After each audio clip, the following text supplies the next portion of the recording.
السلام عليكم وعلى كل اللي بيشوفونا واهلا بيكم في مطبخ سيسي. ان شاء الله النهارده الفيديو هيبقى دردشه. عملت اكتر من فيديو دردشه قبل كده ولقيت انه في استحسان من الفانز. بشكر كل الفانز اللي بيتابعوني و انا يعني بشوف كل التعليقات. بشكركم كلكم على المتابعه وعلى التجاوب. بعتذر بقالي يعني كام يوم كده مش بنزل في المواعيد لانه تعبانه شويه بقالي فتره، وكنت انا اساسا عامله الفيديو ده علشان اتكلم في الموضوع ده. بس بما ان انا عامله الفيديو عايزه اتكلم في شويه نقط. يعني تعودت دايما في فيديوهات الفضفضه انه برد على اسئله للفانز بتكون بتتكرر على القناه، او لو عندي انا شويه حاجات عايزه اقول لكم عليها مثلا اوضحها خارج فيديوهات الطبخ فبقولها في الفيديو بتاع الفضفضه او الدردشه. الحمد لله اخيرا عملت الموقع، عملت بلوجر. البلوجر ده انا دايما كنت بحط ناس كتير بتطلب المقادير اكتبها في صندوق الوصف، صندوق الوصف اللي بيبقى تحت الفيديو. فانا كنت بكتب بقالي فتره في يعني حوالي 3 شهور او حاجه بكتب المقادير للفيديوهات الجديده في صندوق الوصف. فدلوقتي بعد ما عملت الموقع بقالي سنه بحالها بحاول اعمله، كان عندي مشكله كبيره جدا وكان موضوع محبط اخر حاجه. فالحمد لله ظبط الحمد لله. فدلوقتي المقادير يا جماعه المكونات موجوده، يعني في كتير يكتبوا لي المقادير مش موجوده ليه في صندوق الوصف. انا عايزاكم بس يا جماعه يعني تقروا بس صندوق الوصف. صندوق الوصف مكتوب فيه اضغط هنا لمشاهده المقادير وفي رابط. يعني الناس ما بتاخدش بالها وتقولي مفيش مقادير في صندوق الوصف. لا، في مقادير، ادخلي الرابط اللي موجود، يعني اضغط هنا لمشاهده المقادير، اضغطي على الرابط. الرابط ده هيدخلك على الوصفه. عملت الموقع لانه في كتير بنات كانت مشكله تقابلني دايما انه احنا ما بنعرفش نفتح اليوتيوب لانه معانا باقه والباقه بتخلص في اليوتيوب. فانا عملت الموقع ده بقالي سنه بحاول اعمله علشان خاطر الموضوع ده ما يبقاش عندي نقطه ضعف، وانه كتير يعني الكل يقدر يشوف الوصفات ويقدر يستفيد منها. ما احسش ان في حد مش عارف يتفرج عليا.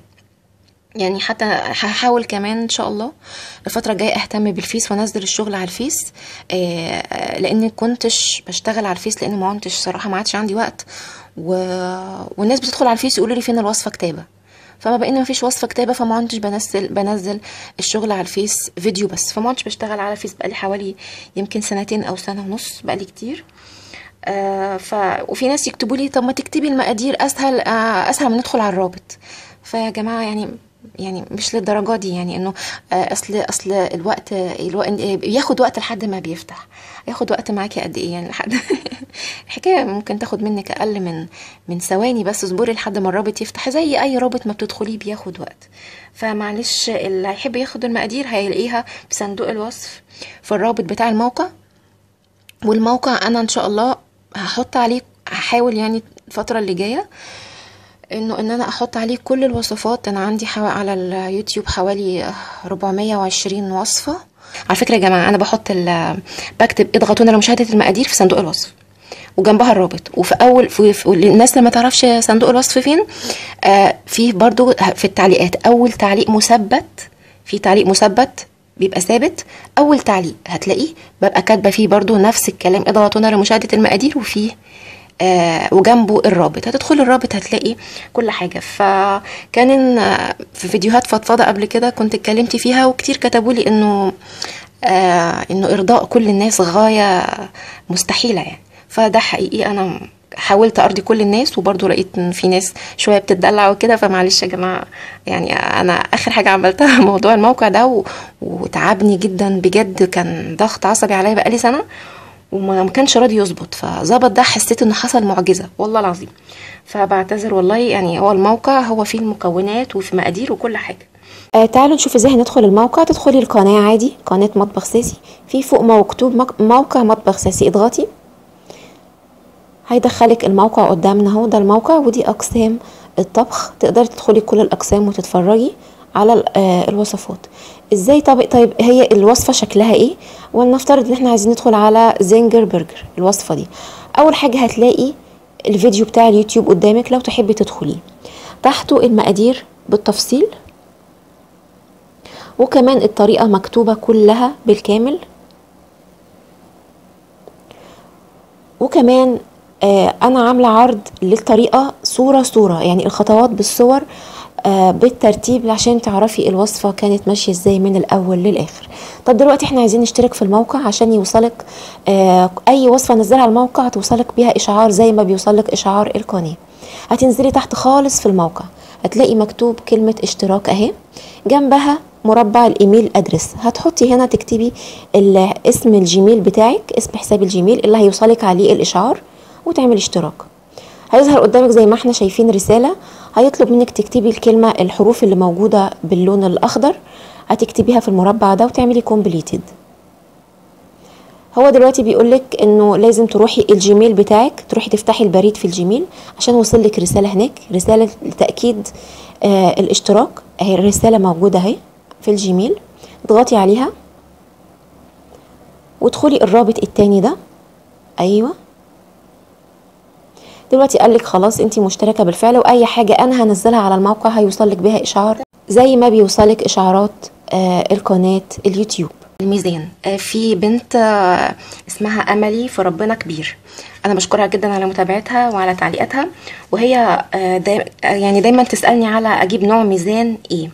فحبيبتي هو ده الميزان، ميزان مش غالي خالص، وانا بطلب من كل البنات يشتروا ميزان في البيت لانه الميزان بيفيد جدا، هيساعدك جدا في الشغل.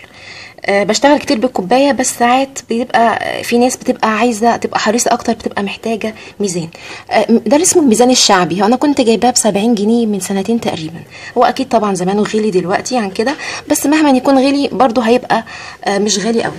فهو انا قلت لها، انا وعدتها ان انا هطلعه لها اهو، ده شكله اهو. تقدري تاخدي شورت قط من على الفيديو وتجيبي زيه، متوافر في كل مكان ومش غالي. بس اللي يجيب الميزان ما يحطوش في المطبخ، يعني ما تحطوش في المطبخ بتاعك، تستخدميه وتشتريه بره المطبخ، لان هو بيبوظ من البخار اللي موجود في المطبخ، البخار اللي بيطلع من البوتاجاز وشغل المطبخ بيبوظ الميزان، فتشيليه في اي مكان تاني عشان تحتفظي بيه مده طويله.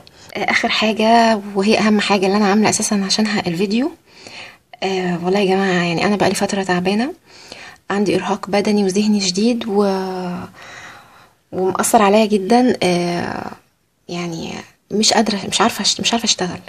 فانا يعني ان شاء الله مش هيأثر على الوصفات اللي هنزلها، لان عندي كميه فيديوهات كتير مصوراها، بس في عملت له مونتاج وحملته على القناه، وان شاء الله ده بينزل انزله على طول على عام. وفي فيديوهات ما عملتلهاش مونتاج، دي مش هقدر اعمل لها مونتاج دلوقتي، فانا عايزه اجازه اسبوعين 2. اول اسبوع يعني هو الاجازه ان انا مش هنزل شغل، بس الاجازه ان انا ارد على التعليقات. اول اسبوع ان شاء الله هنزل الشغل عادي، بس انا مش هقدر ارد على التعليقات، ومش هصور، يعني انا في البيت مش هصور اي وصفات جديده، مش هنزل من البيت خالص بقى، خلاص لازم اخد راحه،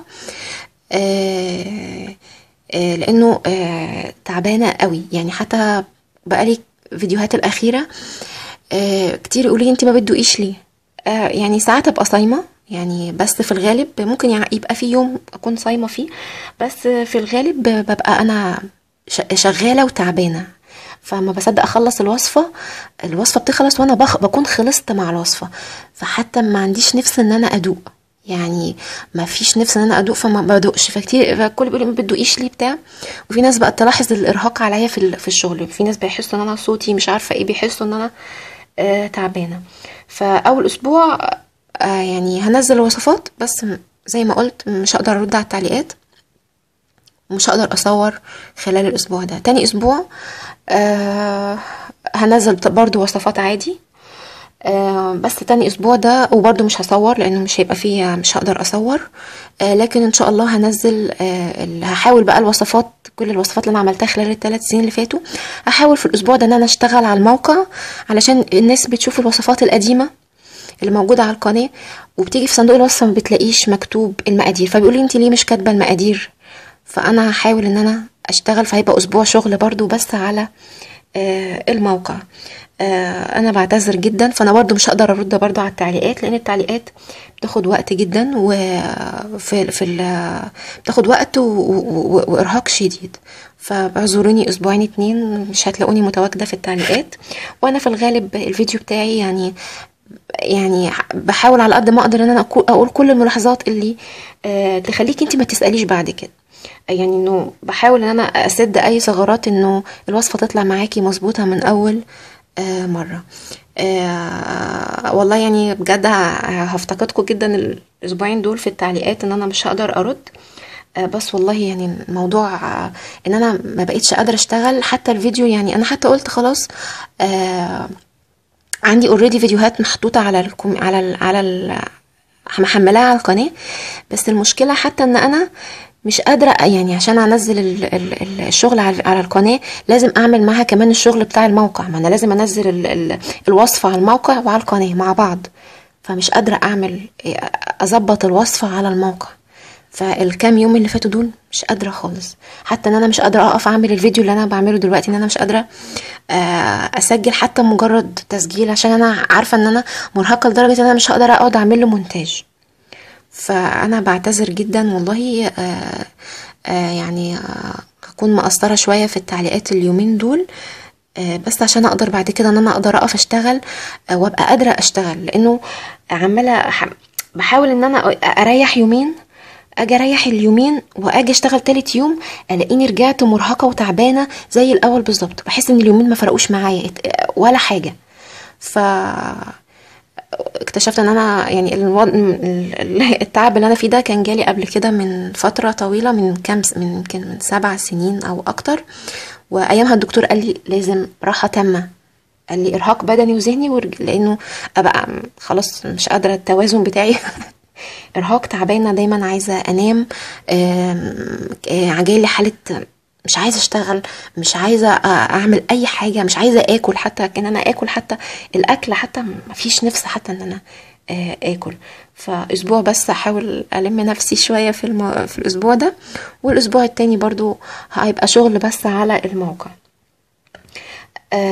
بتمنى ان انا الفيديو ما يكونش طويل. هحاول ان انا اعمل مونتاج واقصره، يعني لو في حاجات زياده او يكون في موضوعات انا اتكلمت في موضوعات كتير. لو حسيت ان المواضيع كتير هقص منها واجل الكلام ده. ممكن ارد في فيديو جديد الم فيه الموضوعات اللي انا ما قدرتش انزلها المرة دي. كانت معكم ساسي من مطبخ ساسي مصر. باي باي.